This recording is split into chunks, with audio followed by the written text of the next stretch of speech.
کہ وہ regular worker تو نہیں ہیں، بیٹھ سکتے ہیں بٹ صوبہ چھوڑ کے نہیں بیٹھ سکتے، تو پھر آپ وقتی طور پہ اپنے معاملات بھی چلاتے رہیں اور پھر بات چیت کی طرف کیوں نہیں آتے؟ آپ کچھ وقت کے لیے عاجزی کا مظاہرہ کریں، جیسے گورنمنٹ کہتی ہے کہ آپ کی ایٹیٹیوڈ میں پرابلم ہے ورنہ اتنے مسائل نہ ہوتے۔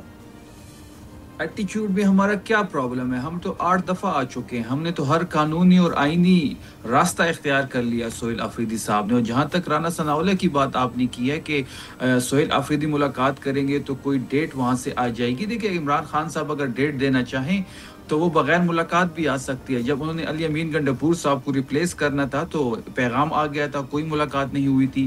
جب مختصر کابینہ کی بات تھی تو وہ ایک پیغام آ گیا تھا، کابینہ بن گئی۔ اگر وہ اس طرح کوئی خان صاحب چاہتے ہیں یا کوئی تاریخ دینا چاہتے ہیں احتجاج کے لیے تو کسی کے ذریعے بھی میسج بھجوا سکتی ہے۔ اور جہاں تک مذاکرات کی بات ہے تو مذاکرات کے لیے ایک اعتماد ہونا چاہیے، ایک ماحول ہونا چاہیے مذاکرات کے لیے۔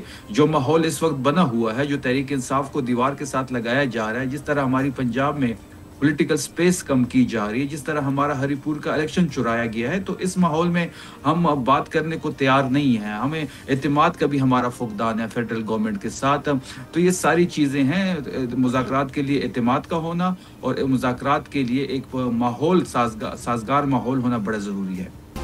سبسکرائب کریں اور بیل دبائیں تاکہ کوئی خبر رہ نہ جائے۔